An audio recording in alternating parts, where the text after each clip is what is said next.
The last OCM for 2022 being held on December 12th, 2022.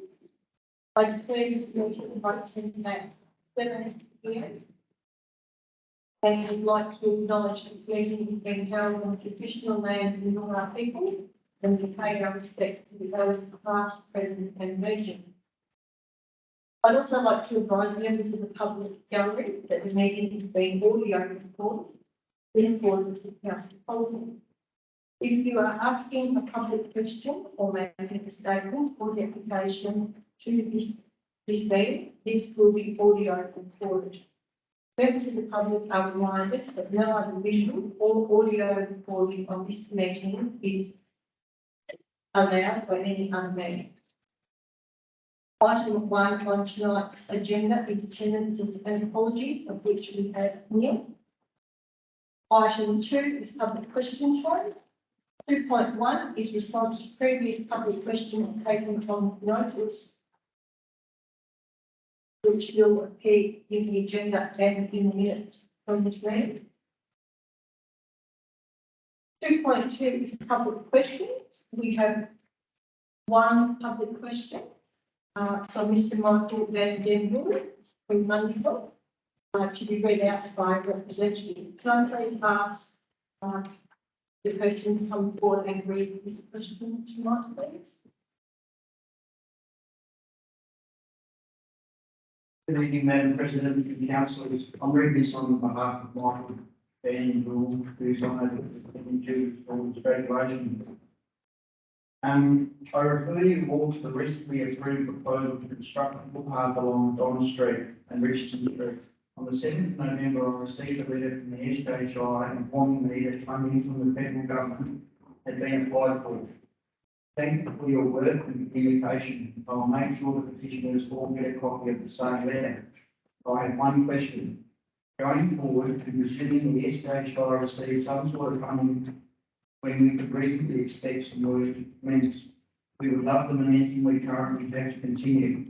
These two streets in particular continue to experience high loads of through traffic, and most do not do 50 kilometres an hour or give any consideration for pedestrians.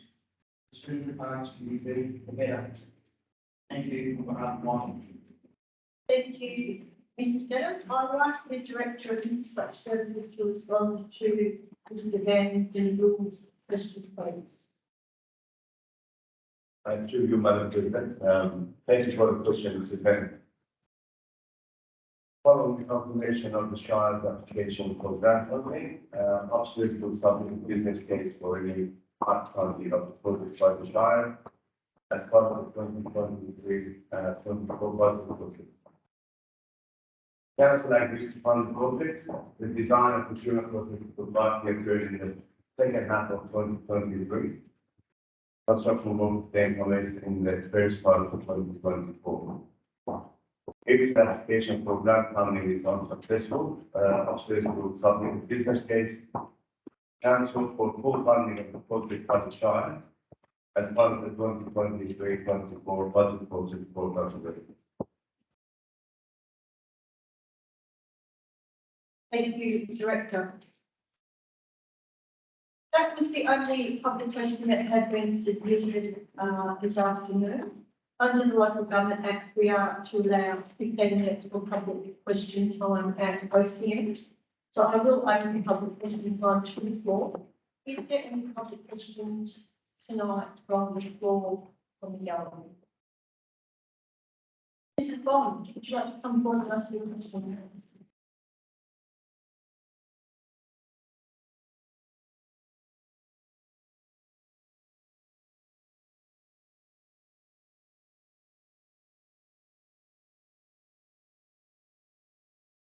Transparency, why can't council make a requirement that any group receiving ratepayers' money for projects provide detailed minutes of the expenditure and this is available to the public? Would you like to answer? Fine, but I just ask you to pull the microphone down and repeat the question. I couldn't hear all the questions. Sake of transparency, Why can't council make a requirement that any group receiving ratepayers' monies for projects provide detailed minutes of the expenditure and this is available to the public? Thank you, Mr. Bond. Thanks for the question. I'm happy to take it on notice, Madam President. We do have a council policy about community sponsorship and an opportunity to review the policy, so I'm happy to take it on notice and provide you with detailed anything. Another question. What happens to Shire Town being brought up to an acceptable state to hold evidence? Is it acceptable by the Shire to continue using this hothouse hell again this summer? If not, when will it be replaced? Thank you for the second question, Mrs. Bond. I have to say that the officers would like to see the pound improved and potentially even a new pound constructed. And it's one of the items that we hope to explore with the community about their priority for that as part of our review of our strategic community plan in the coming 6 months. So the council has no plans on its current long-term planning for a new pound, but as part of that strategic community plan review, we are keen to understand the community on the new pound, where it would be, and what that is the priority of the community. Certainly, officers recognise it needs to be upgraded and potentially even a new pound constructed. It's done, the $19,000 was spent on a roof. I don't know the details about that without looking into that.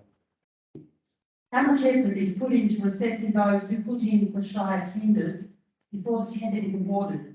And is it acceptable to accept a tender when clearly there is a need to make the tender process more available to smaller but more competent business? We take that question on notice and a detailed response will be sent to you.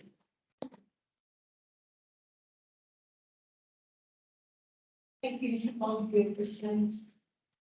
Is there any further questions from the public outreach team? Mr. James?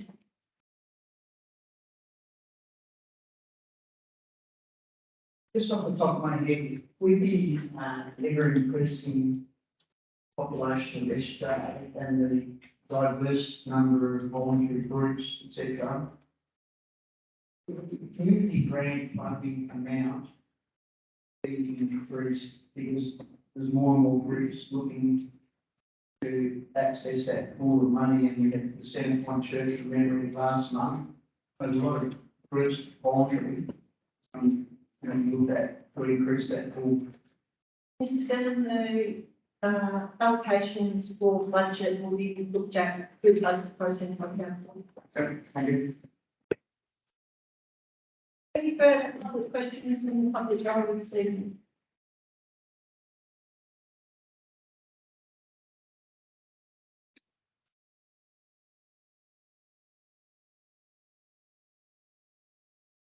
Item 3 on tonight's agenda is public statement time. Can I please ask the entertaining council on behalf of the Ratepayers Association Inc. and Hospital Group stakeholders to come forward and read the statement, please.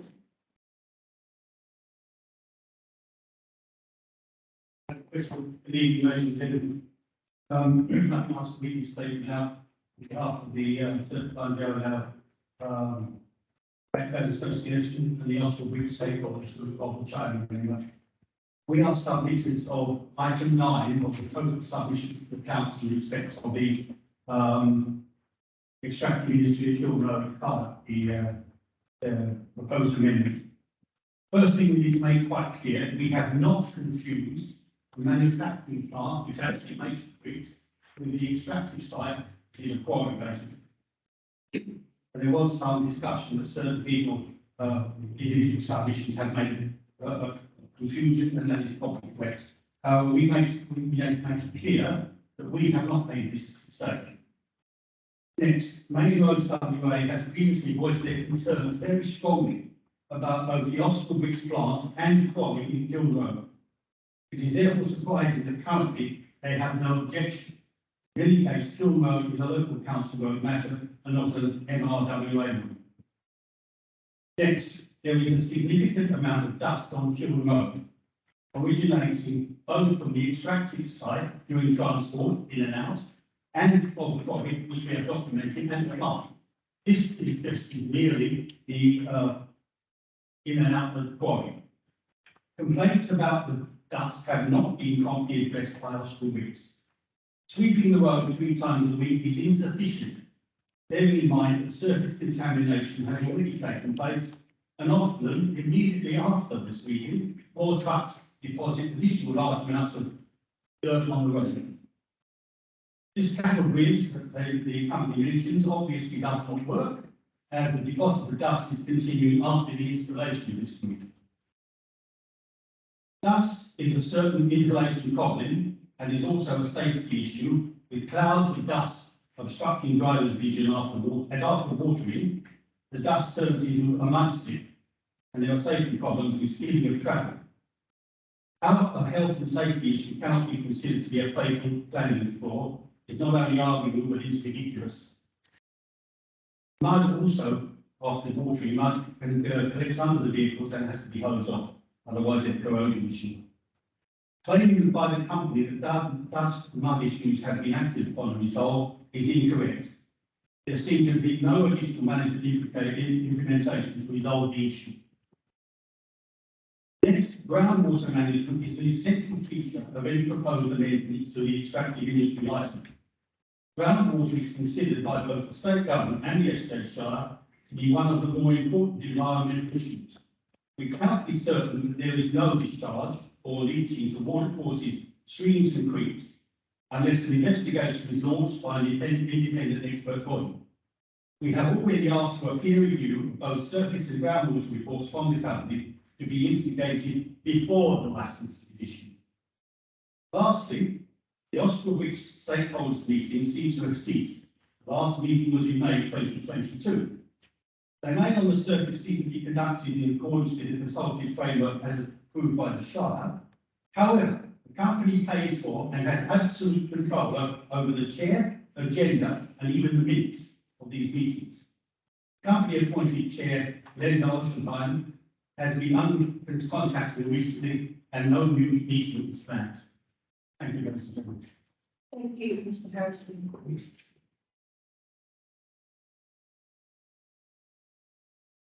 Can I please ask Mr. Rhys Jarrett, President of SJ Food and Farm Alliance, to come forward and read the statement this evening?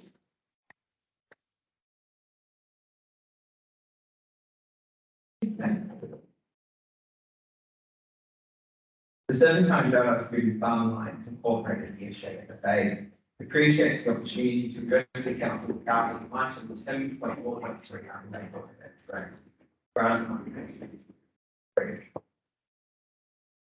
The third Serpentine Jarrahdale Show Food and Farm Fest will be held on May 6, 2023 at Serpentine Horse and Pony Club grounds and Polo Cross grounds. The Show status permits local competitors to accrue points towards being able to compete per show each year. It enables multiple other community groups to interact with a large engaged audience, fundraise for their group, and to spread the word of their activities. The SJFA also engages community groups, work at the event, donates funds to them to help support their activities. Agricultural producers, local artisan makers, businesses that value anti-local produce, and the entire SJ Farmers Market can showcase the range of local wares. This year's event saw over 900 exhibitors, performers, workers and volunteers participate in a diverse schedule across the day. Events like this are expensive to run, and the November 2022 event had a cost of over $60,000. These expenses are all for the necessary facilities and services that such an event demands. And they range from traffic management, security, first aid, portable toilets, generators, the power food range, ticketing, rental costs, marquees, shade domes, pools, chairs, stage, and gazebos, shuttle buses for the park and ride services, way services, entertainment, fencing, advertising services, and we also supply prizes for winning competitions and competitors, whether they be the pumpkin rolling champions or the budding young farmer challenges. To cover the expenses, we also seek sponsorships from local businesses, government agencies, and to other institutions that find value in participating in our events. Our small profits cover the the fixed expenses of the Australian Cafe must meet on an annual basis. Such as insurances, licenses for the traders and pool rooms, the cost associated with updating and maintaining the websites, and the funding of educational activities throughout the year. We also acknowledge that we could not possibly create and manage these events without the team of volunteers from across the community. We would mark our volunteers by celebrating our success at the end of the event. Grant from Shire of Serpentine Jarrahdale is currently a necessary component of our funding mixture to ensure that we can afford to cover all of the essential services and facilities that are demanded of us when we request to create an event as the Farmfest. The Educated Cafe is delighted at the officer's recommendation to also include the waiver of fees for the cost of the grounds and the offer to fund the expense of providing billboard advertising on 3 ways to increase the awareness of the Food and Farm Fest within the Estuary Shire to the travelling public of such major thoroughfares. The Educated Cafe sincerely appreciates your consideration for funding, for the funding request over 3 years, in part of as the major support of the Food and Farm Fest. This permits longer-term planning, the capacity to develop programs and exhibits and organisational skills that will help ensure the ongoing growth and importance of the Food and Farm Fest for the Serpentine Jarrahdale community. We trust that you will support the option 1 of the office station. Thank you. Thank you, Mr. Jarrett.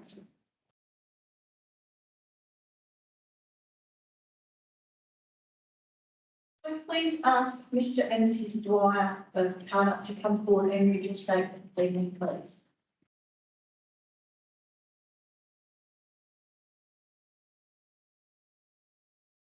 Thank you, Madam President. We do not object to Williams building a storage shed, because if it means cleaning up the best items in their yard, and as long as it stays used only as a storage shed. Our concern is they have a habit of getting retrospective permit for a purpose and using it also for other purposes. This site is only going to be a transport depot. Now look at it. Where will it end? Concrete, plastics, and machine shop. Thank you. Thank you, Mr. Dwyer.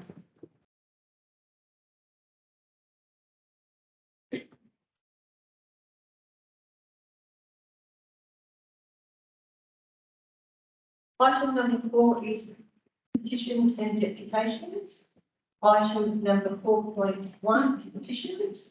We have a petition requesting a playground and barbecue area to the grass area near Nicole Street and Clarissa Avenue, Dartford grounds. I am happy to accept and present this petition to council on behalf of the community members that have put it together. And I'm also happy to move option 3, that council accepts the non-conforming petition and requests the chief executive officer present a report on the matter to a third future meeting of council. Can I please have a second up? Thank you, Councillor Chatswell. Is anybody opposed to this motion? Motion is carried unanimously.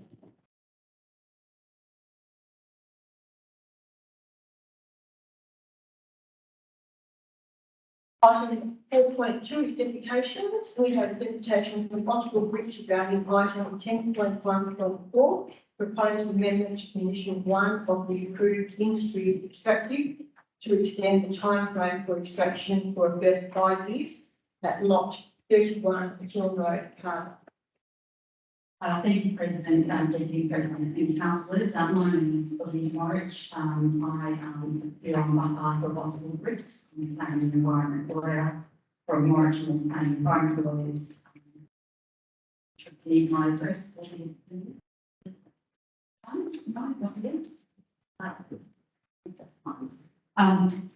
Thank you very much for agreeing to this deputation this evening. Austral Bricks is the applicant in relation to the development application that is before the council tonight for an extension in time for an existing vacant, and that's item 10.1.4 on your agenda.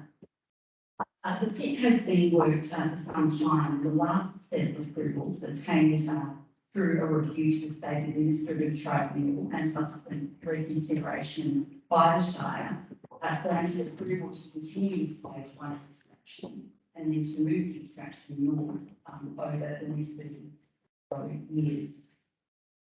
The approval imposed a time limit on the operation to 31 December 2022, so a couple of weeks' time, as condition 1 of the approval. Now, it should be noted that while Austral operates a number of pits in and around the metropolitan region and beyond, this is one of only 2 pits that provides clay to make red bricks for the residential construction market, and is therefore integral to its Austral's ongoing operations. Before I speak to the report this evening, I want to provide some context to the approvals required for an extractive industry like clay pit to operate. Not surprisingly, there are a number that are required, including from the Shire development group to the local planning scheme and the extractive industry licence due to the Local Government Act and your extractive industry local law. Is that first type of approval, a development approval, that is sort of being I wanted to draw attention to a number of areas in the planning report that is before you in your agenda. First of all, on page 42 of your agenda, under the heading Background and Development, the report identifies the current condition 1. This is incorrect. The condition that is included in your agenda at page 42 is actually the condition that's attached to the extractive industry licence after a stat review. Has absolutely no relevance to the development application, which is the subject of the application before you this evening. The condition which Austral has sought to have amended is not the condition that appears on page 42. It's the condition that appeared in the development approval, which stated this approval expires on 31 December 2022. All Austral is seeking is an amendment to that condition to say, rather than this approval expires on 31 December 2022, or to say this approval expires on 31 December 2027. Secondly, the report for you suggests that there is no power for you as a council to approve the application based on the fact that what is sought through this application of the extended time is a substantially different application to that which was approved previously. And this is just not correct. The application that was lodged back in January 2011 and eventually approved in June 2012 by this council and then amended through the stat reconsideration process, sought approval for stages 1 to 3. Each of the supporting reports and the documentation that was lodged with that development application focused solely on stages 1 to 3. And this makes sense. Stages 4 to 8 are decades away from being completed, and therefore it would be a complete artificiality to lodge documents relating to, for example, traffic movements and potential for noise impacts in circumstances where no one could perceive what the traffic volumes or noise sensitive premises would be decades in advance. There is a plan on page 43 of your agenda which identifies stages 1 to 8.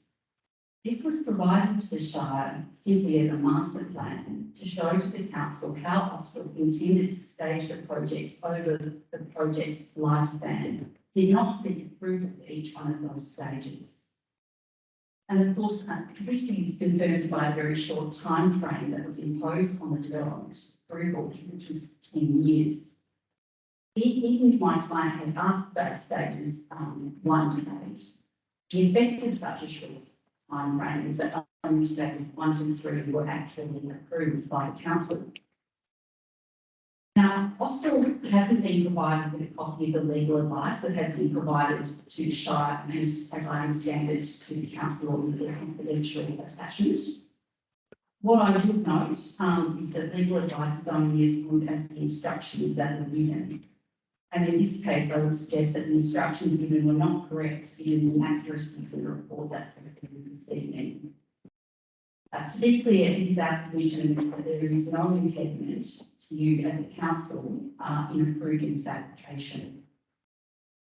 My client has asked for a very modest extension of time of only 5 years to allow stages 1 to 3 of this existing land use to continue.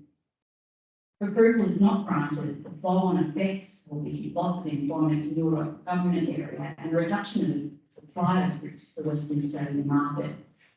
Austral will of course be forced to commence proceedings in the State Administrative Tribunal should this occur.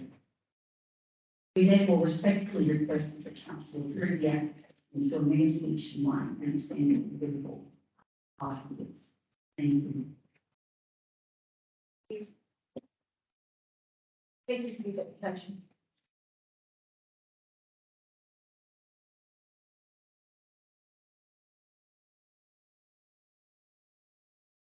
Please ask Paul and Amelia Sexton regarding items 10.1.5. Proposed changes use of in-house to rural dwelling and construction of new single house lot 110, 137 Jersey Drive. Open to please come forward and present their identification.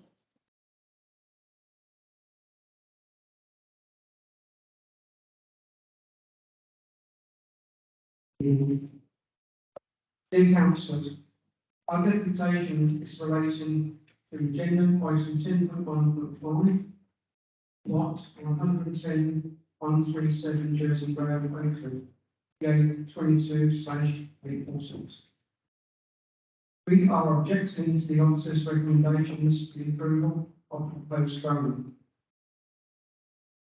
The officer's report did not accurately capture the boundary of our land at lots 117. In some areas of the report, the drainage easement, the code vision was inaccurately portrayed in this meeting. Also, the planting of plants for screening purposes was vague. It did not accurately address our concerns on privacy. The information in the report needs to be revised, so true and factual information is presented to the meeting. Firstly, on page 53 of the report, it mentions that the subject site of 110 is located within the newly created Oakford Fields estate. This is incorrect. Subject site is located within the Bateman estate, but our land, lot 117, is located within the Oakford Fields estate. A couple of the drawings in the report are ambiguous. On page 53, yellow dotted lines around the drainage easement is portraying that it is independent land separating lot 117 and lot 110. On page 55, a bold black border was drawn around the drainage easement. Lot 110 indicated that the drainage easement is on their land. Drawings are portraying false pretenses as the drainage easement is on our land, forms part of our property. On page 63 of the report classified the drainage easement is a reserve, which indicates that it is independent lands separated in lot 117 and lot 110. This is incorrect. We would like to clarify that the drainage easement is not a reserve. It does not separate our land, lot 117 and lot 110. Drainage easement is located within our property, lot 117, and forms part of our land. Therefore, whether there is a drainage easement or not is not applicable in this case. The opponent is wanting to extend parts of their building is the proponents wanted to extend part of their building outside of the approved envelope, come closer to our boundary by 4 metres. This will not be in accordance with Town Planning Scheme number 2, clause 5.12.9c, which states no building envelope shall be closer than 10 metres to any other boundary. In this regard, the proponents' dwelling will encroach on our boundary as previously described. By moving the main building outside of the building envelope nearer to our boundary, spoiled the original design concept. Our decision to purpose lot 117 was based on the original design concept of the Enfield Hills estate.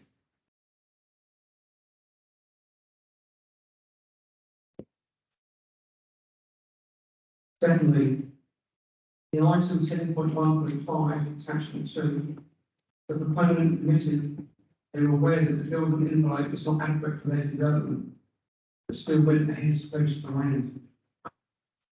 Fire is responsible to carry out due diligence on Town Planning Scheme and zoning laws, ensure that the building envelope is adequate for their development before committing to acquire.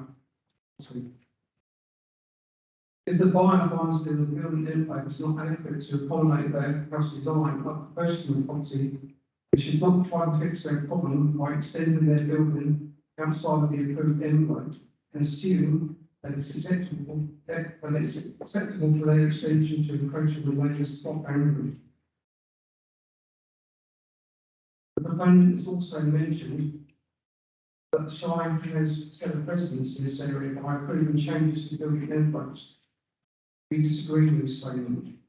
This is just an assumption they made. The Shire has not set any precedents for construction outside the building envelopes. Where this has occurred, adjoining neighbours have provided their consent. This is then approved by the Shire on a case-by-case basis. We believe the Shire should make their stand very clear on this.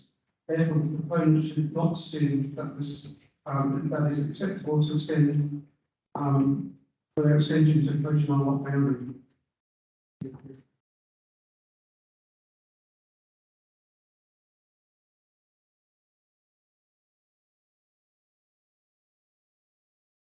The proponent also mentioned that the Shire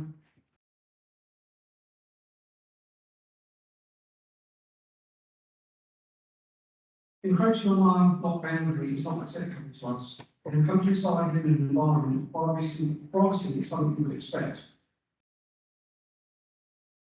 If it is deemed to be acceptable for the proponent to build outside the approved envelope, thus creating a suburban law and lack of privacy, then they should erect a 1.8 metre high fence, solid fence along their property boundary, to surround the suburban lots, and our privacy is maintained. The Shire should give this matter careful consideration, as it is totally unacceptable to us.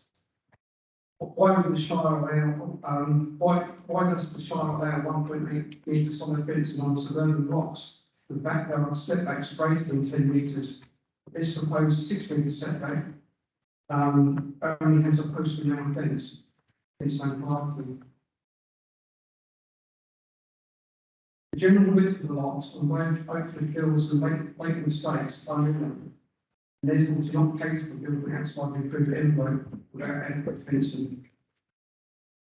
Post and light brown style fencing is only suitable for extra lots, but not suited for 4,000 to 6,000 square metre lots where the building envelope is deviated. Post and round fencing requirement for Oakford Hills Estate and Lakeland Estate is not appropriate for such small setbacks. Inadequate fencing is not acceptable when building outside the building envelope, so our prices will not be the same.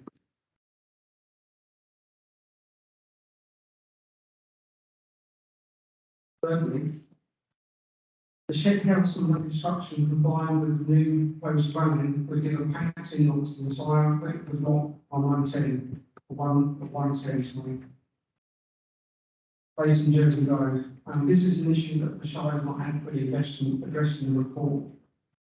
Proposal to reduce the setback by 4 metres and close to our boundary just increases the packed indoor, takes away the countryside feel that the area was originally designed for. This is a rural living zone, so we disagree with the officer's recommendation for approval. Lastly, the report did not adequately address our concerns on privacy. The report on page 63, option 1C, is vague regarding additional plants with long leaves to the boundary of lot 110. Please note that there are currently no plants on the eastern side of lot 110. So the question is, what does additional planting mean? What type of plants are to be planted? Are they to be mature plants? How many will there be? How will they be spread out? Very low. The report also failed to consider the raised house pad on lot 110 over on the left side. As the lot 110 house pad is raised approximately 1 metre above the base of the post round fence, both fast-growing plants and trees will be required to create adequate screening. As the view from the proposed eastern window is another basic view, that would be around 2 metres over the base of the post round fence. So mature dense trees would have to be used for privacy effectiveness. Adequate plants are not acceptable for us because the level of required privacy will not be maintained. All windows facing the eastern side of the property will be open from our living space, as there is no solid fence that will protect our privacy.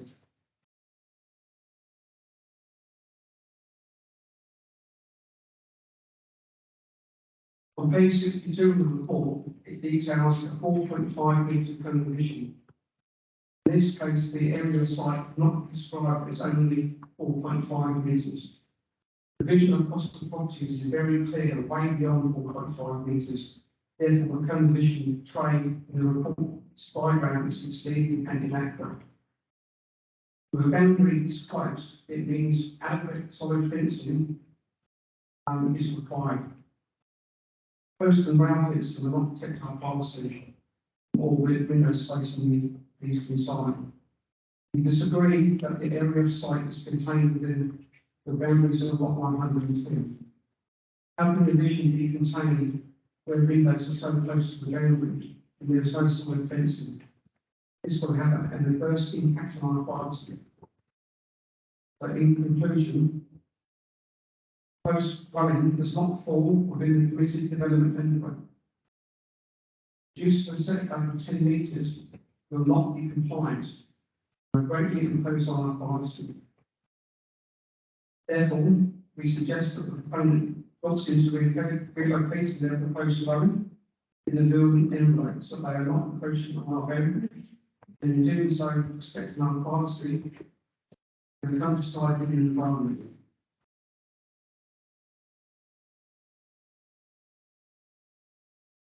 Your application.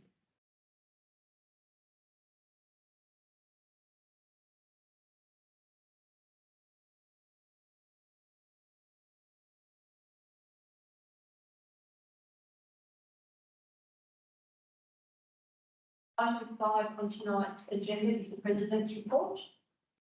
Good evening and welcome to the ordinary council meeting for December 2022. As this is our last meeting of the year, I would like to take some time to acknowledge our achievements as Shire, Council and community over the past 12 months.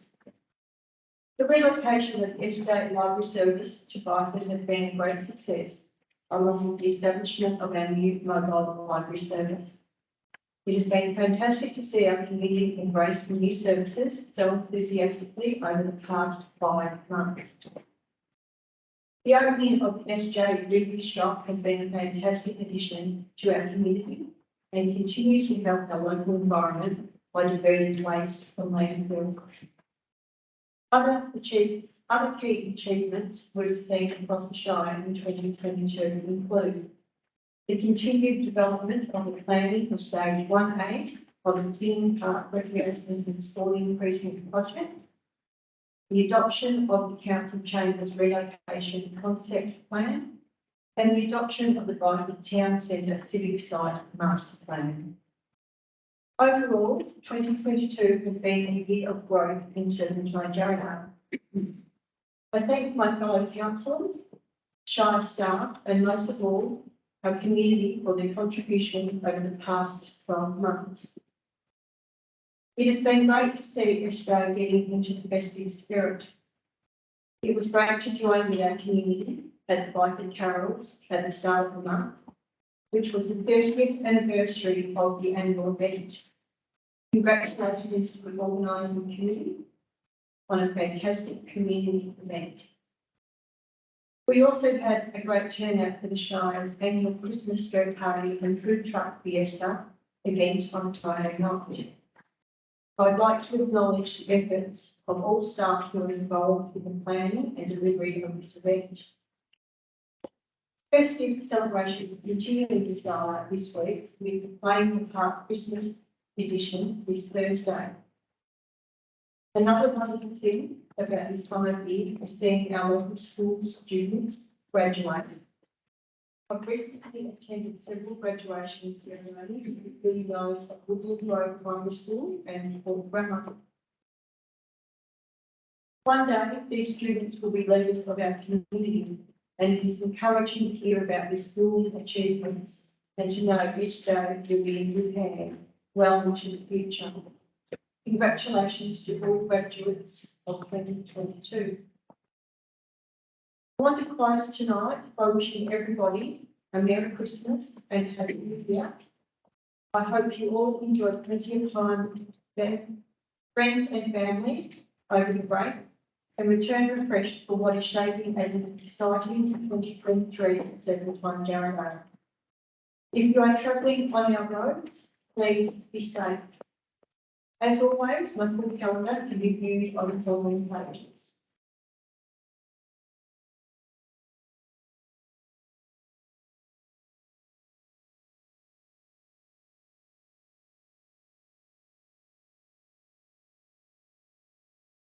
Item number 6 is declaration of councillors and officers' interests.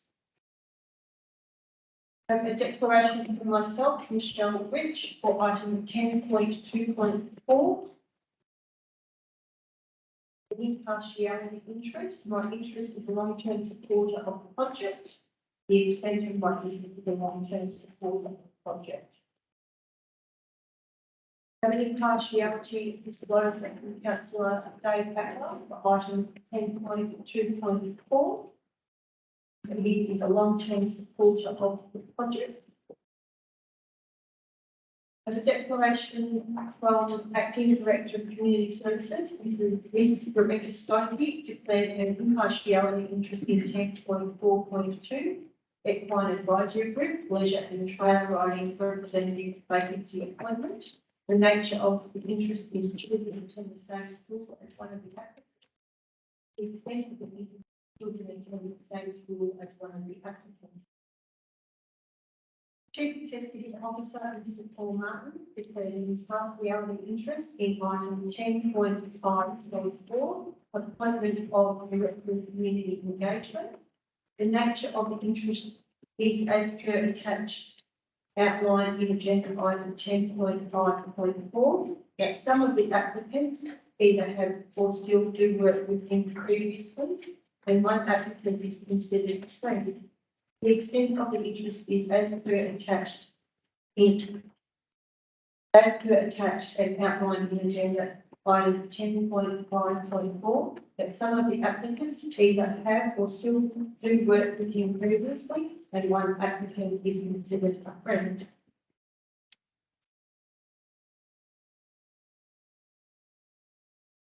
Item 7 is confirmation of minutes of previous council meetings. Item 7.1 is ordinary council meeting, 21st of November 2022. Can I please have a mover for these minutes?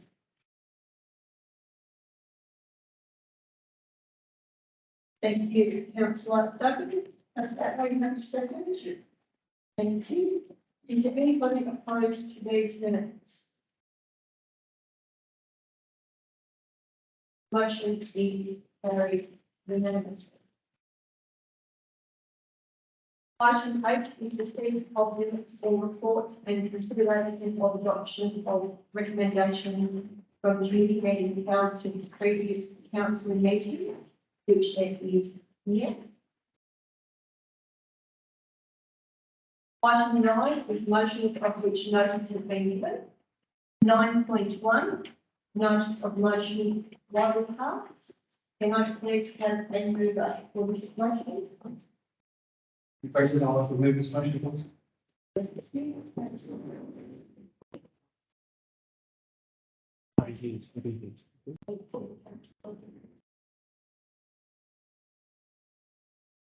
Is there anybody opposed to this motion?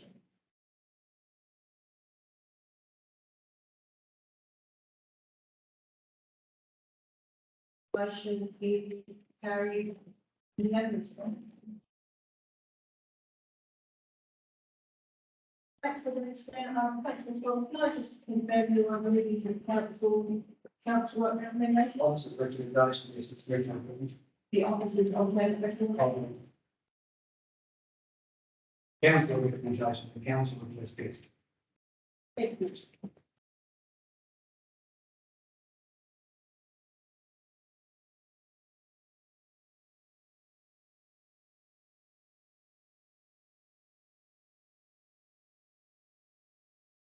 Item 9.2, notice of motion, text message system for the Shire of Serpentine Jarrahdale for days of October 5 and for equal and harvest movement ban.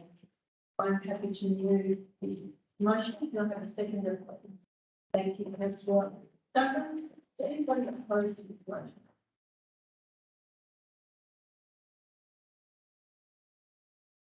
Motion is carried.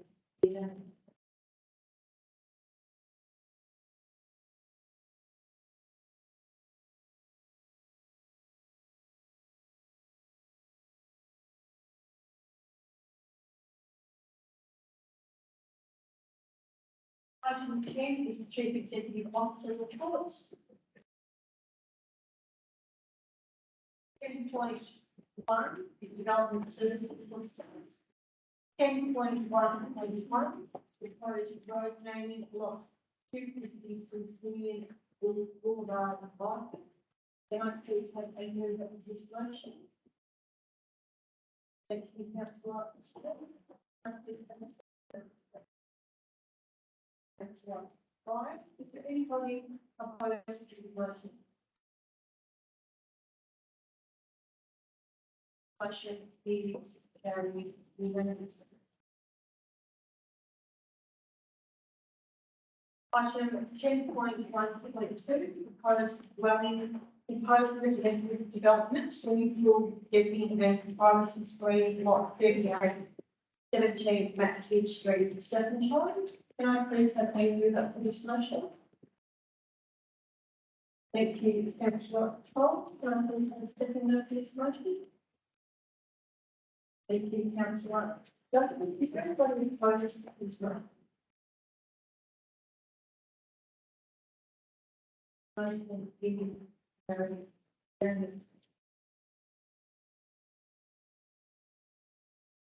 Item 10.1.3, proposed amendments to approved warehouse development, lot 41, number 17, Carter Siding Road.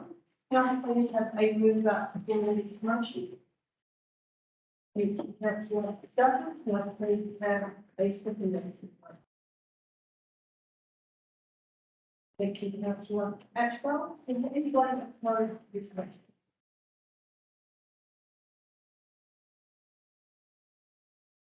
Is carried unanimously.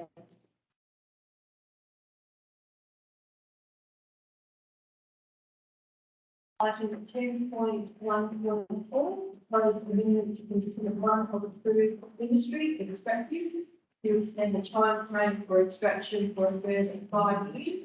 Lot 31, Kiln Road, Carter. Do I please have a mover for this motion? Thank you, councillor Cole. Sorry, Madam President, that's your officer's recommendation. Thank you, councillor Cole. Please have a second vote. Thank you, councillor Strobel. Is there any Councillor opposed to this motion? Motion is carried unanimously.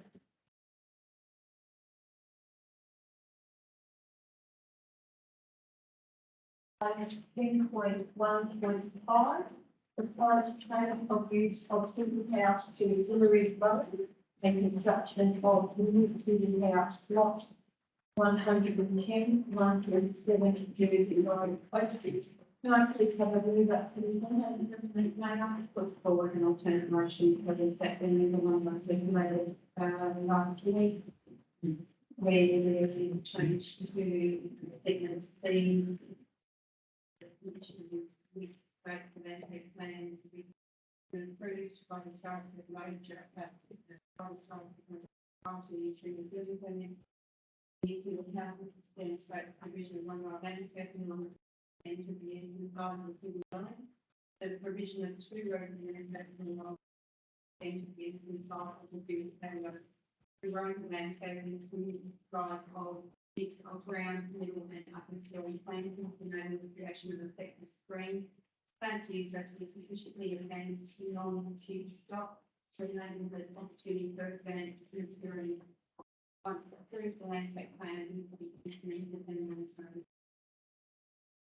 Thank you, councillor Dunn. Do I have a second for the alternate motion? Thank you, councillor. Is there anybody opposed to this motion?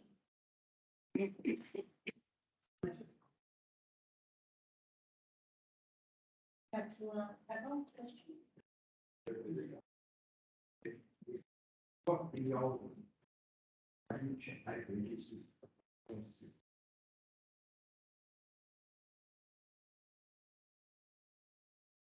Thank you for the question. So 4,000 square metres and around an acre of gold. So, sorry. Does that mean this is a paper need for fibre? Thank you for the question. So compliance with our fire control notice is still required. The fire control notice for property under 1 hectare will be around slashing, as opposed to the barrel of red. Thank you very much.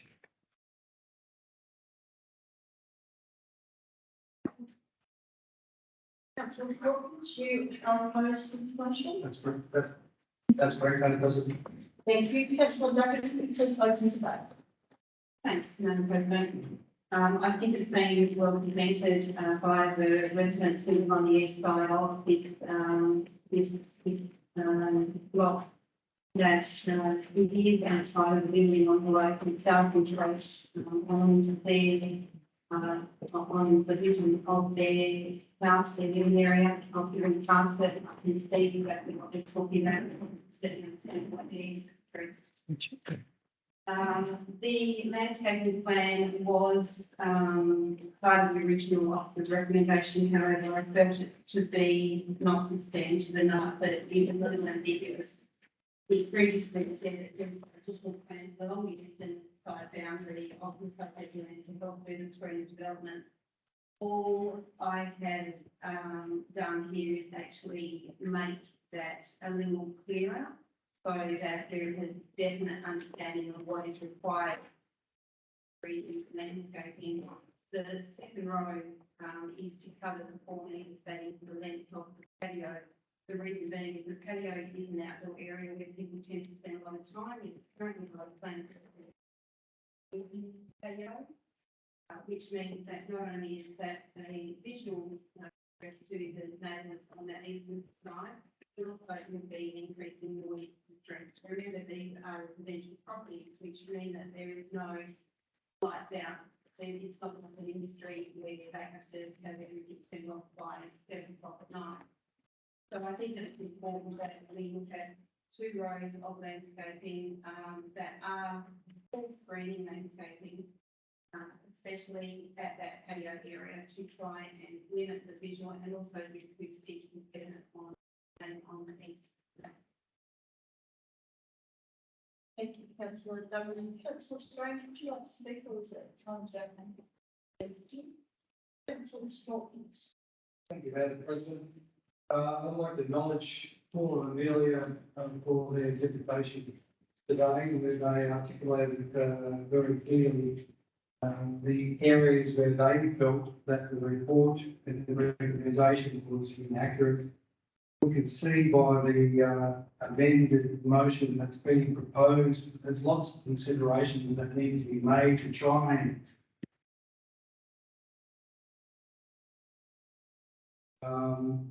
however, you know, what the objector, the neighbour has, and should be able to rely on, as anyone in our shire should be able to rely on, the existing plan that puts restrictions and allowances to all our residents so that our community can be at peace, knowing they can rely on our existing plan. Well, this applicant had such a last. Are you speaking for or against the motion? Speaking against the motion. Thank you. Sorry if what I've said has made it sound like I'm speaking for the motion, but I'm definitely not. You know, as I was about to go into the size of the block of the applicant here, you know, has plenty of space to apply to build the different areas or even to start and go somewhere else. So I'm not going to serve it here in council. I would like to have permission to be able to do things outside of planning permission and encroach on my neighbours, should that be the way I'm inclined. But I'm not. I understand there are rules and regulations that must be adhered to, and this application is seeking to build outside the planning envelope, and the neighbour has given explicit detailed reply as to what they object to, and they feel it's very substantive, the application that's being put forward, and will encroach on their lifestyle greatly. As Councillor Clarkson has also pointed out, there are other restrictions that cannot be enforced on urban applicants when it comes to lighting and such, and those things also wouldn't be able to be regulated for a neighbour that builds too close to a fence to their neighbour. So I propose that if this motion is lost, I propose option 2 to be put forward for the council to refuse this application. Councillor Stockton. Is there anyone else who'd like to speak for? President, can I just ask a couple of questions, please? Councillor Dixon. To the director. Director, there's been a number of sort of comments made in the deputation by Mr. Sexton about inaccuracies in the report. Are you comfortable that there's nothing outlined in the deputation that changes your view on the officer's recommendation? Thank you, Madam President. Thank you for the question. The particular points made in the deputation talk about plans that were not drawn by officers, but particularly the representation of the easement document, the easement was on the plan drawn by the applicant. I'd like to think that which the image on page 60 makes it very clear that officers know exactly what the property is, and an easement which exists on private land is an easement. If it was on reserve land, it would be a drainage reserve. So I feel like we understand the proposal accurately, but certainly the applicant's plans, they guess grade would be talking probably not to the way that you probably want something to be reflected on. Thank you. And then a supplemental question, if I may, in relation to the issue of the approval outside, I thought I've read somewhere that it happens on a regular basis. I'm just want to put the exact word to clarify that. But normally, when is there a set of criteria or some guidelines as to when the officers might consider building outside a structure outside of the building envelope? Thank you, for the question. Thank you, Madam President. Certainly, the merits of the application would need to be assessed. So, primarily, clause 67 of the deeming provisions, do talk about, probably the things that have been addressed in this application, particularly, looking at impact on adjoining property, which that's been involved. So if now get closer to an adjoining property, creates a more bulkier, more sort of setting which is less consistent with the intended sort of special living character, with more residential character. If there's any impact on sunlight ventilation, there's any overlooking or loss of privacy. So principally the assessment we've done, which would be the assessment with those cases. Thank you. And last question, has there been any discussion with the applicant about a solid dividing fence to protect Mr. Sexton and Mrs. Sexton's privacy? Thank you for the question. Through that president, no, that hasn't. We would, consistent with our local law, we wouldn't be in a position to approve a solid fence in the rural residential zone. We would seek to insist on a fencing typology which is reflective of the sort of central setting of these islands.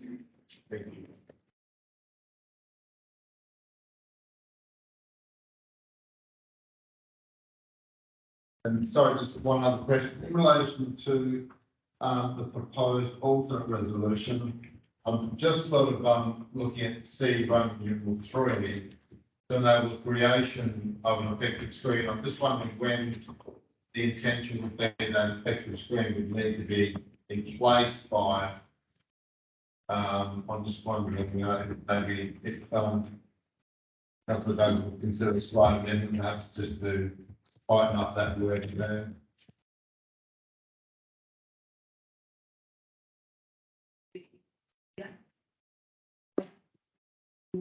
Thank you. Something along the lines of enabling the creation of an effective screen and prior to the commencement of construction or. Yeah, construction. If that, perhaps I'll check with defer to the director, but trying to link making sure that the screen is in place before, once the building work starts.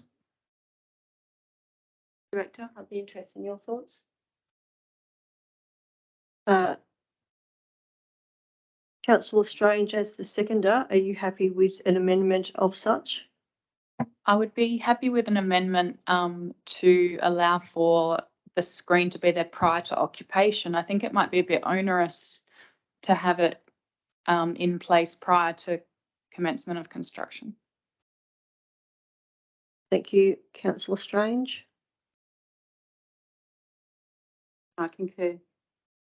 Councillor D'Agostino. That's fine. I'm not sure if the director's had any cap. Director. Yeah, thank you for the question. Hearing the discussion, I guess the quicker that it's established, the best chance it will have to grow. Obviously, in this current season, it's not planting season, so it may need to be a combination of prescribing the use of maybe some advanced species, as well as a target date of installation by the winter of 2023.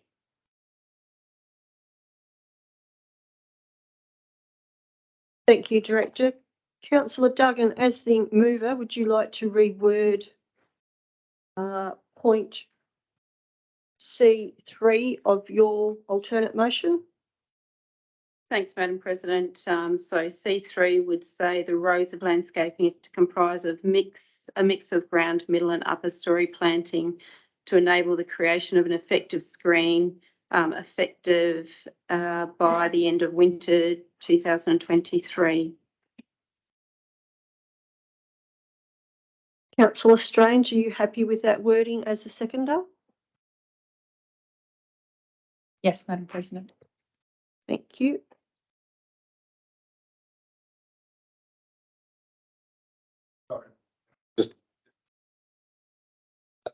Might have it for a day, please. I know, it's 30. 31. If we perhaps we forget to note about the minus.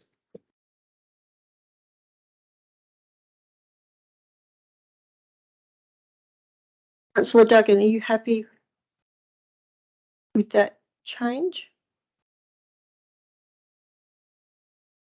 Yes, thanks, Madam President. Thank you. Councillor Strange, are you happy with that change to wording? Yes, Madam President. Thank you. Is there any councillors that would like to speak for the motion? Councillor Coles? Thank you, Madam President. And I concur with the comments that have been made by my colleagues. It takes a lot of courage and guts to come and stand up here and make a deputation. So I acknowledge what Mr. Sexton has done tonight, and it is a difficult process. And often we sit here and we have hard decisions to make. And sometimes we can turn around and say it's an easy decision because what we do is we just listen to what the state planning policy is and what the rules are. But what we also have to do is listen to both sides of the arguments. And I think tonight I commend the work that councillors have done tonight to come to what I would submit is a good balance. It's a balance between the proponents and their wishes and what the neighbour who has objected to it. We've listened to both sides of the story, and I think we've put something together that is a very good compromise. And I think that's our job here as councillors, is we can't always sit on the fence, pardon the pun, but what we can do is listen to both sides of the argument. And I certainly commend everyone that's spoken tonight, because I think this has achieved that. But I think the key thing is, it'd be remiss of me not to address the reason why I support it when we have Mr. and Mrs. Sexton sitting here and so close to me. The reality is this comes down to 10 metres as opposed to 6.5 metres, as mentioned in the officer's report. And I'm certainly not going to argue that that 3.5 metres is not significant, because I do acknowledge it is significant.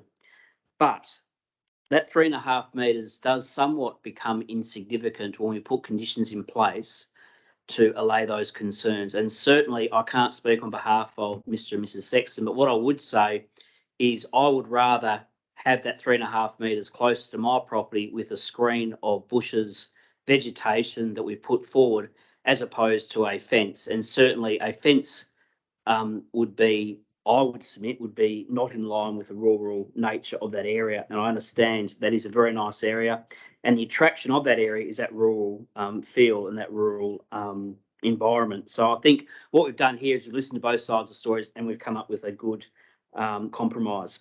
There is certainly no building bulk on the adjoining properties, and that's the reason why it should be 10 metres, not 6.5. It still provides adequate direct sun ventilation to the building and open spaces to the site and adjoining properties. And in terms of the overlooking part, and certainly privacy is critical. And I think that issue about privacy has been addressed quite well on page 61, where it identifies there's only those small windows on that side of the property. Further, there was an assessment that's been undertaken to determine the impact of overlooking on the proposed neighbouring property, and the diagram that has been written as part of the agenda sort of talks to that. As I said, 1.8 metre fence. 1.8 metre fences are allowed in built up urban areas, because that's part of the, good fences make good neighbours. Here we're talking about a rural area. It's a 1 acre property. This, I think, will give confidence to the neighbours that there will be effective screening in place. You certainly don't want the 10 metre boundary setback with an open area. I admit you've now only got 6.5 metres. However, what you have got is some vegetation, landscaping in force or in place. They'll give you that insurance to protect your privacy, which is what it's all about on rural properties. So again, I commend the amended motion, and I'd like to acknowledge the work that all councillors have done in this. And I think this really is a sign of councillors working together to come to good outcomes. So I commend the motion. Thank you, Councillor Coles. Is there any councillors that would like to speak against the motion?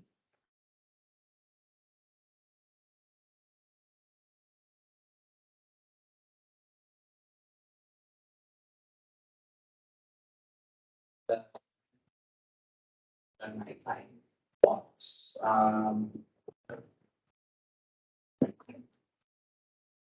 What obligations does council have to enforcing and implementing, or the implementation and maintenance of that on an ongoing basis?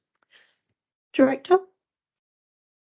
Thank you for the question. Through the chair, for a development that doesn't comply with the conditions of planning approval, that would technically represent an offence. So we could then undertake compliance action.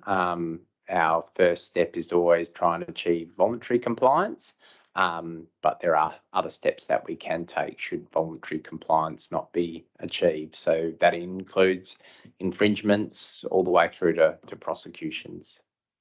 Okay, thank you. Thank you, councillor Mack. Director, I have a follow-on question from councillor Mack's question. Number 3 states enable the creation of an effective screen. What does an effective screen mean? Is that a screen that fully blocks out any view? Is it a partial screening where it is still see-through but screens to a certain percentage? What would that actually mean? Thank you for the question. I would interpret that as something that helps create at least degrees of filtered views in and out of the site. Landscaping will seldomly block all opportunities for glimpses if one looks hard enough. So the use of vegetation rather than a solid fence will mean that it is there to lessen the visual apparentness of that portion of the development that is encroaching outside of the building envelope. So it will come down to officer judgment. It's difficult to prescribe a specific percentage, but the question of an effective screen, we would look at the amenity and what the intent of the screen was to do. It's certainly not putting that judgment in the hands of a third party. That will be for officers to determine. So if there was a disagreement down the track that screen wasn't effective, that would be for the Shire to determine that. It wouldn't be something that we would seek an adjoining owner to make a judgment on. It's certainly something that I guess is less tangible, and so a degree of assessment which, as planners, we would be doing.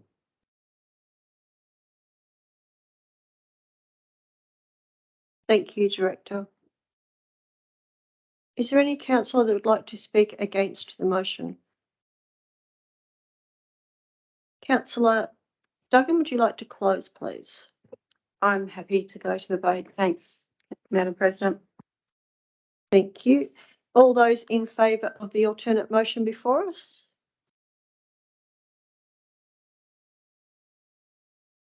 All those against? Motion is carried 6-3. Madam President, can we get a reason for the difference from the officer's recommendation from Councillor Duggan, please, for the minutes? Thanks, CEO. To remove ambiguity as to what is required for visual and acoustic screening.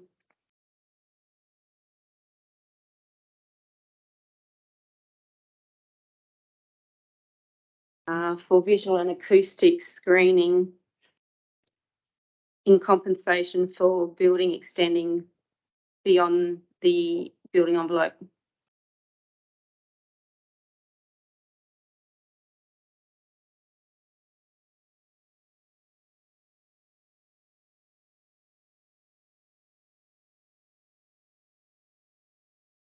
As required in compensation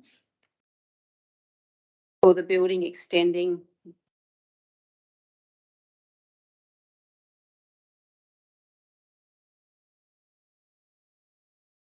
beyond the building envelope.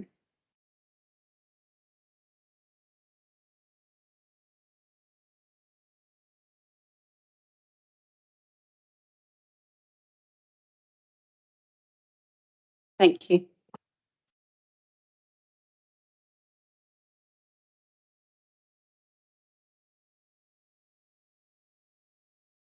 Item 10.1.6, significant tree register, state agency and private property trees. Can I please have a mover for this motion? Thank you, councillor Duggan. Can I please have a seconder for this motion? Thank you, councillor Atwell. Is there anybody opposed to this motion? Motion is carried unanimously.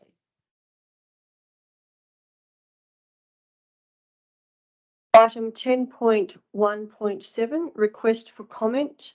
Land within Serpentine Jarrahdale forming part of the Southwest Native Title Settlement, Land List 195. Can I please have a mover for this motion? Madam President, could I please put forward an alternate motion, that being what was circulated to fellow councillors this afternoon, and my apologies for that coming out later than I had intended. Thank you, councillor Duggan. Can I please have a seconder for the alternate motion as circulated by councillor Duggan?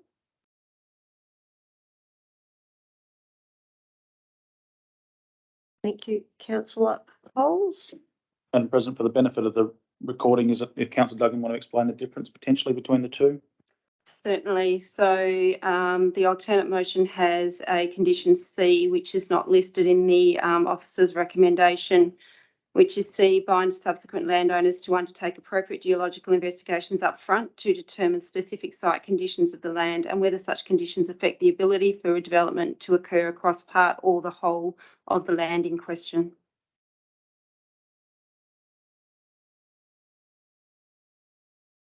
Thank you, councillor Duggan.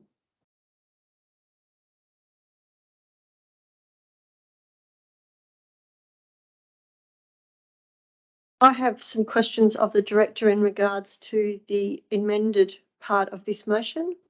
Director, what does upfront actually mean? What is it upfront from? What can be considered upfront of what in specific site conditions of the land? Thank you, Madam President, for the question.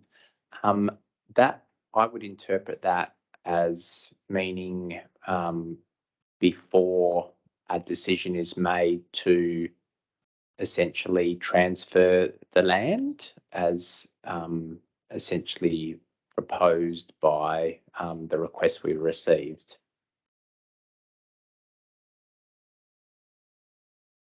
Thank you, Director. Is there anybody opposed to this motion? Another question, please, Madam President. Struggle a bit with this actual part of the motion as to why it doesn't really make a heck of a lot of sense to me as to why you would want to put that. Anyone who was going to do that would surely do that as a matter of course. Why would you not take this into account before you actually did this? Madam President, if I may comment on that, please. Councillor Duggan. There's, in my look into this motion this week, there's been some information that's come to light that I think is pertinent to what they need. We should have an obligation to inform them of. And so that is, if I'm given the opportunity, I'm happy to explain that in its entirety, but it's certainly that's where the basis of this has come from.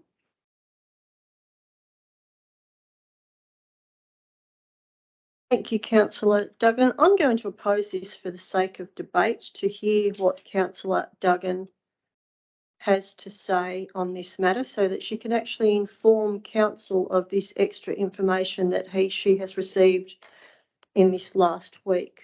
Councillor Duggan, would you like to open debate, please? Thanks very much, Madam President. I really appreciate the opportunity. This has taken a significant amount of my time this week, and so it is nice to be able to, in an open forum, share the information that I've received. So these blocks originally were 32 that were released for development, 3 of which were sold, leaving the 29 of which we are now discussing as part of this agenda item. In 2006, there was a council decision saying that the Shire wasn't prepared to fund infrastructure to further develop these lots so that they could be supplied with the appropriate roads and so forth, and that should be covered by the state government. And then sometime between 2006 and now, that land those 29 blocks have been reverted back to being unallocated Crown land. And this is an incredibly bewildering past from my discussions with the director on this. And so as part of looking into this, I have spoken to a councillor who was present at that 2006 and part of that decision-making process. And her words were that the cap rock in those lots is so difficult to penetrate that to put in the underground infrastructure, to put in septic tanks, to put in roads is going to be financially counterproductive. You could not put a big enough price on those lots to be able to recoup the money that would be spent in making them available. The concern I have is that information I have is purely on hearsay, and I don't feel it's appropriate that our ratepayers pay for a repeated geological survey to check that information. But at the same time, the stakeholder consultation by the DPLH says in point 8, please advise of any known land management issues. They then go on to list some examples: site contamination, hazards, debris or rubbish dumping. And to me, this is one of those things that may change what they are able to do with the land. It may change the value of the land as what they would be expecting it to be based on what they see on paper. And I feel, therefore, that by not passing on at least this suggestion that there is a concern with the cap rock and the development ability of that land, that we are not actually fulfilling our requirement by the council and the Shire to advise of any known land management issues. I certainly have felt that this is a moral decision to bring this forward. I don't feel it's information that I could keep to myself and was, hoping to share with fellow councillors. But of course, as you know, debate can only happen at this table. So that is my concerns and why I discussed with the director to say that we should have, I would like to see an upfront determination by a geological investigation that they at least are aware of what that land is, and it's get a more true representation of its value. Thanks. Thank you, Councillor Duggan. Councillor Coles, would you like to speak or reserve? Yeah, thank you, Madam President. I don't believe in reserving. If I'm going to support something, I'll explain to people why I'm supporting it. And there is some concerns about what's going to happen with this land, and I think it's very clear in paragraph A, where we talk about retention and protection of the Jarrah forest on the subject land. So that's one condition, but I think the amended motion with paragraph C just makes it a little bit more certain. And what we don't want is someone or the land being seceded to another group, and then they realise that it's just not commercially viable, and then the land comes back to us. So I think it's just a strengthen the motion by putting in paragraph C, and then there's no ambiguity whatsoever. And I think the research that the councillor has done should be commended.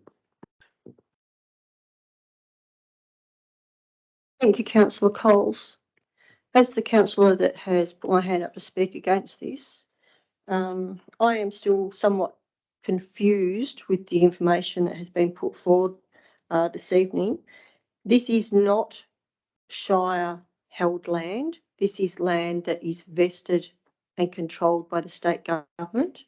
So the handing of this land from the state to the South West Land Settlement Council does not involve the Shire of Serpentine Jarrahdale whatsoever. It is a land agreement between the state government of Western Australia and another party.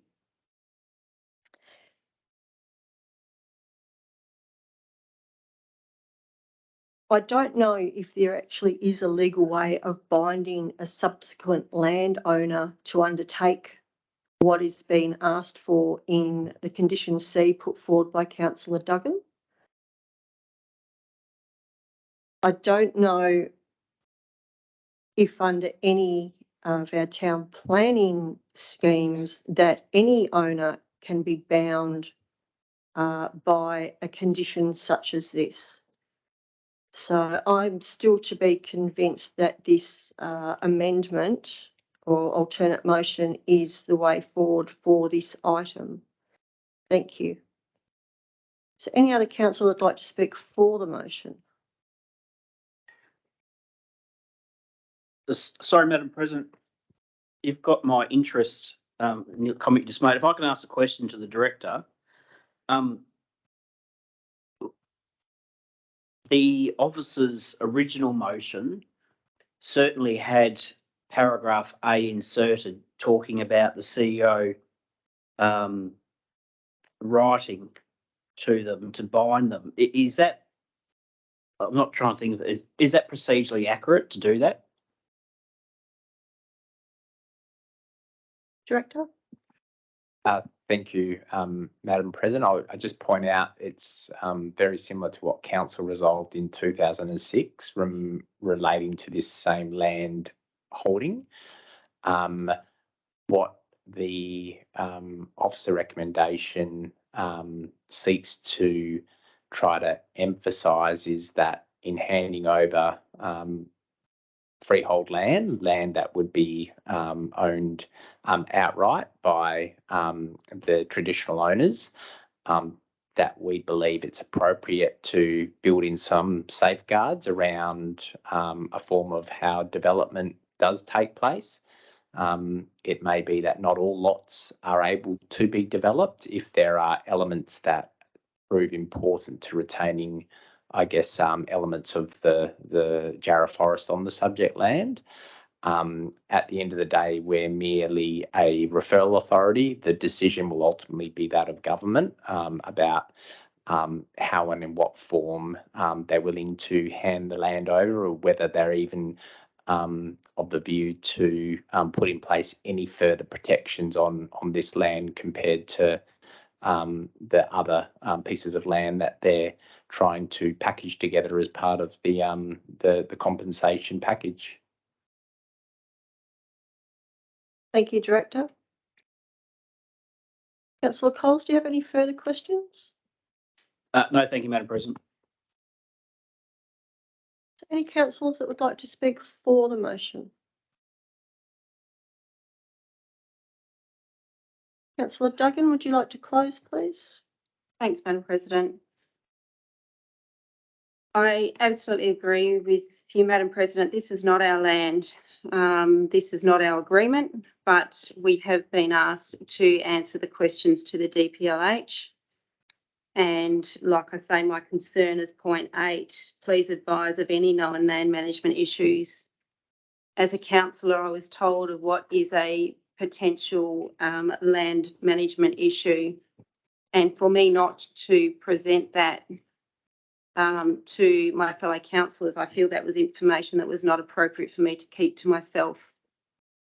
Similarly, I think that when we're looking at sharing that information, the condition C should spark their interest to say, why is it that they are saying that this area needs geological investigations before anything else happens to determine those, the site and whether it is appropriate and whether it is valued as they think it's valued on paper. So that's why I feel it's really important that we include condition C as part of the motion put forward and assessed this evening. Thanks. Thank you, councillor Duggan. All those in favour of the motion before us? All those against? Motion is carried 6-3. Can I have the votes recorded, please, Madam President? Thank you, councillor Duggan. Minute secretary, can we please record the votes?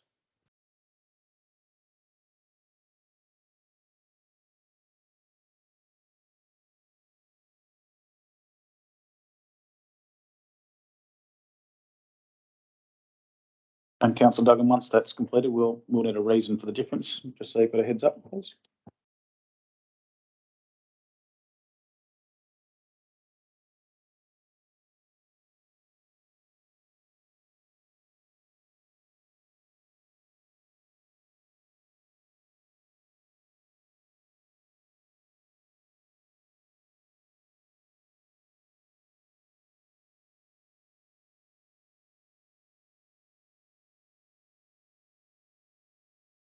Councillor Duggan?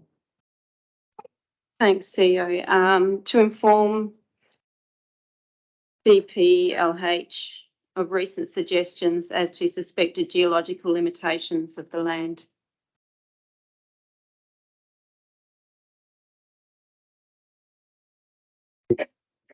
Limitations of the land.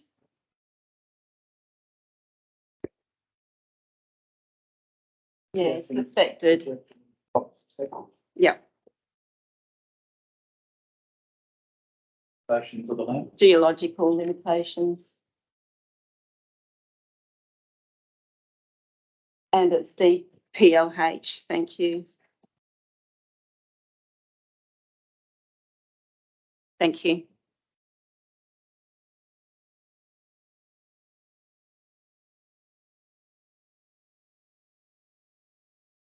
Item 10.1.8, Bushfire Advisory Committee meetings, including 3-year term review of the Community Emergency Services Manager arrangements. Can I please have a mover for this motion?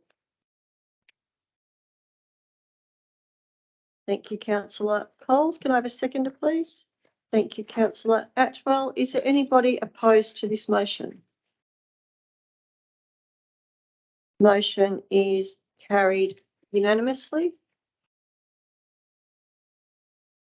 Item 10.2, Infrastructure Services Reports. 10.2.1, Award Request for Tender, RFT 08-2022, Byford Skate Park Stage 2, Design and Construct. Can I please have a mover for this motion? Thank you, councillor Duggan. Can I please have a seconder? Thank you, councillor Strawtons. Is there anybody opposed to this motion? Motion is carried unanimously. Item 10.2.2, Boundary Road Management Agreement. Can I please have a mover for this motion? Madam President, I would like to propose my alternate motion as earlier circulated. Thank you.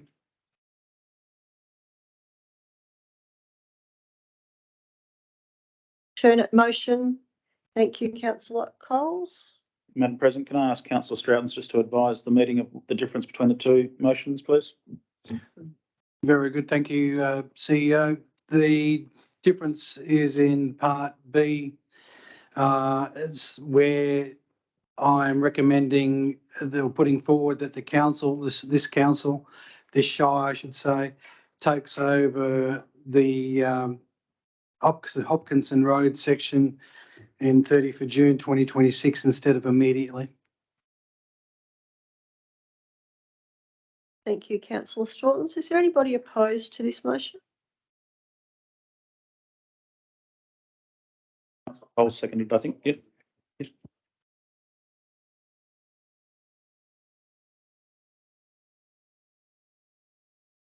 Councillor Stratton, I actually have a question. Is your expectation that the City of Armidale will retain the maintenance responsibilities as well as taking back the maintenance responsibilities for the full length of Rowley Road between Hopkinson Road and Nicholson Road? Madam President, the officer's recommendation regarding Rowley Road stands as it is, where it is expected that, yes, that once the City of Armidale takes over that section of the road, that they maintain maintenance of it, as is Part B, where if Armidale is in charge of and controlling that section of Hopkinson Road, then yes, they are responsible for maintaining it as well. Thank you, Councillor Stratton. Madam President, I have a question. Thank you. Just in terms of the date, 30th of June 2026, was there a rationale behind that date in particular? Thank you for the question, Councillor Strange. Yes, the officer's recommendation, earlier recommendation had 30th of June 2023. The rationale behind it was listening to questions that were discussed here in the Q&A about the tip, the Armidale tip, and the expected life of that tip. And I heard the answer was that it had about 3 years left to run. So I picked what I considered to be a fair date. I'm not seeking to pick a date when exactly the tip closes, but just to at least manage that industrial area for City of Armidale and for our Shire at the same time.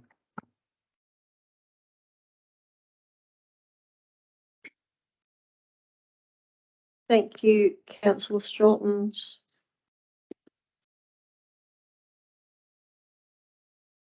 Is there anybody opposed to this motion? I am opposed to this motion. Councillor Stratton, would you like to open debate, please? Thank you, Madam President, and it's very good that we have a debate on this to improve awareness. My alternate motion here has the common consideration that on Rowley Road, the City of Armidale wants to develop an industrial warehouse site, and they already have an industrial type of site with a tip on the Hopkinson Road section. So that's the consistency here.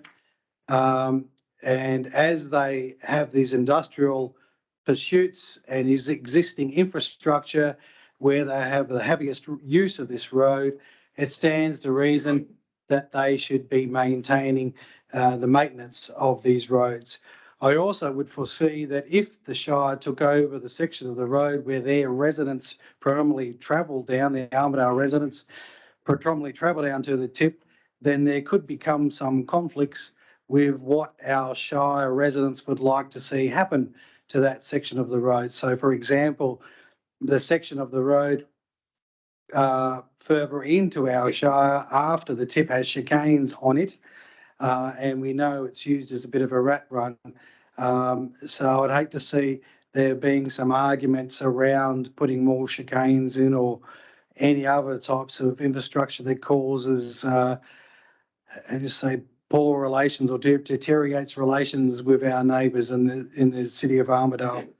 So just to conclude, going back to the main point, the City of Armidale here has two industrial pursuits. They have the heaviest use of the roads. It makes sense that they maintain the upkeep of those roads. And as the tip is going to close, then we can easily foresee a date in the future that needs to be explicitly mentioned, which I have mentioned here, so as to remove any future ambiguity of when our Shire takes over the section of Hopkinson Road. Thank you. Thank you, Councillor Stratton. Councillor Coles, would you like to speak? Yeah, thanks, Madam President. And it's interesting because I drove down there last night, and I know we have mentioned this road several times in this place, and I think the analogy of a roller coaster has been used talking about Rowley Road, except councillors, the last part of Rowley Road as you're heading to the east as you approach Tonkin Highway. And for some reason, that's all newly sealed, and that's like a highway, a proper highway, a good road. And the interesting thing is that we paid for that. the Shire of Serpentine Jarrahdale paid for that. And what really I found quite absurd is the money that contributed to that bit of road came from Briggs Park.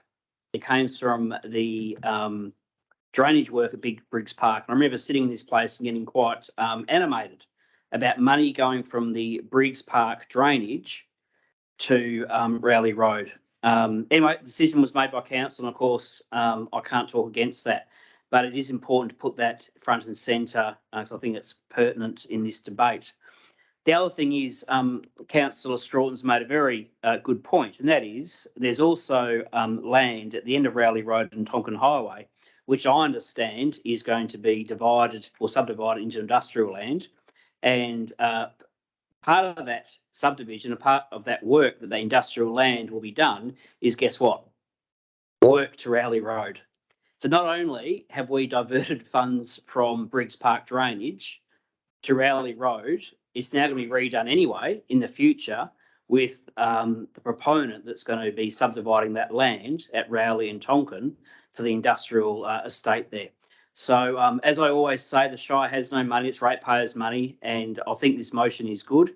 And I must acknowledge the work that the Shire staff have done too, especially the Director of Infrastructure, because he has put this matter on the agenda for us to look at it. And then obviously we've now got the alternate motion. So that's all positive. And this has been going on, I think, since 2001, which I read in the agenda. So we've got the legal advice. It's good. The officer's recommendation is good. Now we've tweaked it a bit with a bit about the tip. And I think that's a really interesting point because whilst the Armidale tip is an asset that belongs to the City of Armidale, to get to the tip, you have to drive along a road that is owned by the Shire of Serpentine Jarrahdale. So, you know, almost user pays. So I think there needs to be a quick pro quo. I commend the alternate motion. I commend the work the staff have done to put this on the agenda. Thank you, Councillor Coles. Director of Corporate Services, would you please be able to confirm the statement from Councillor Coles that there was money taken from the Briggs Park drainage allocation that was redirected to Rowley Road? My understanding was that there was money taken from the Briggs Park drainage allocation that was then recommitted to the Keenan Park Sporting Precinct area to somewhere around the value of $164,000.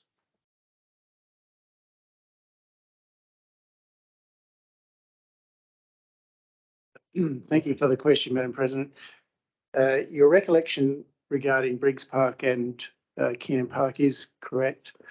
I am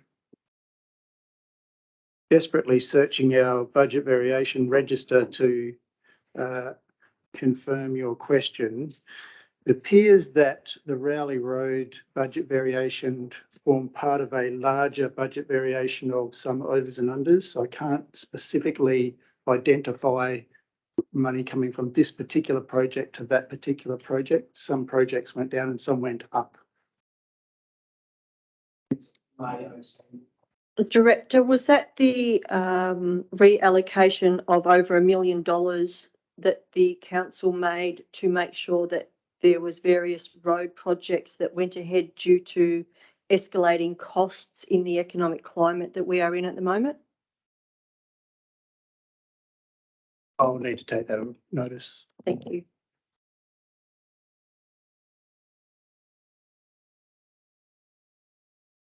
I actually commend Councillor Stroughton's for his alternate motion. I see one flaw in this motion is that we are asking the City of Armidale to take back the responsibility and maintenance for a road that costs our Shire approximately $150,000 a year, and for them to retain a road that is owned by the Shire of Serpentine Jarrahdale that costs them roughly $30,000 a year. If I was in the City of Armidale's position and they came knocking and asked us to take back a road that was costing $150,000 a year, but they wanted us to keep another road that was costing them money. Or I just can't see the City of Armidale agreeing to take on the responsibility and maintenance for a road which is going to have budget implications for their shire, for their local government area, as well as for them to continue having responsibility and maintenance obligations for a road that is within the Shire of Serpentine Jarrahdale 100%. Like I said, I commend Councillor Staughton's for this. I just can't see that this will actually work.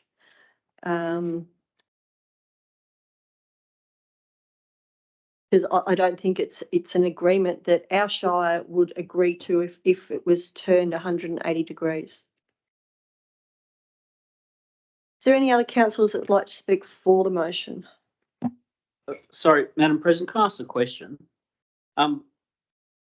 It's not necessarily a point of order at this point in time, but I just wonder whether we need to adjourn.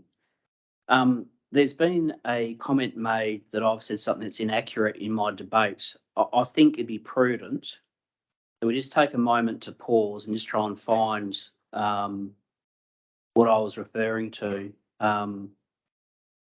because there's been a dispersion cast, and I think it's just not appropriate that a comment has been made that it is. If I'm incorrect, I'll apologise, but I think we just need to pause and just get the accuracy of the information.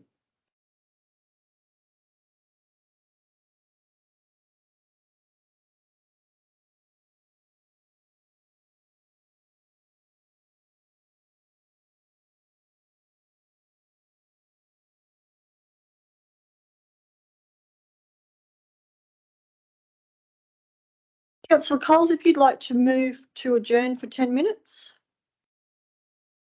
Thank you, Madam President. I'll move that we adjourn for 10 minutes. Can I please have a seconder? Thank you, Councillor Straughton. All those in favour? Can I just have a question? Councillor Please. Atwood? My question is probably to the director. Is 10 minutes going to achieve what Councillor Coles is asking?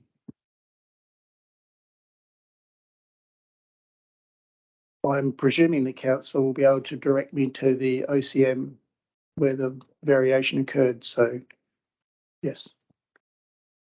Thank you, Director. All those in favour? All those against? Motion is carried 8-1. Meeting is adjourned at 8:48 p.m. for 10 minutes.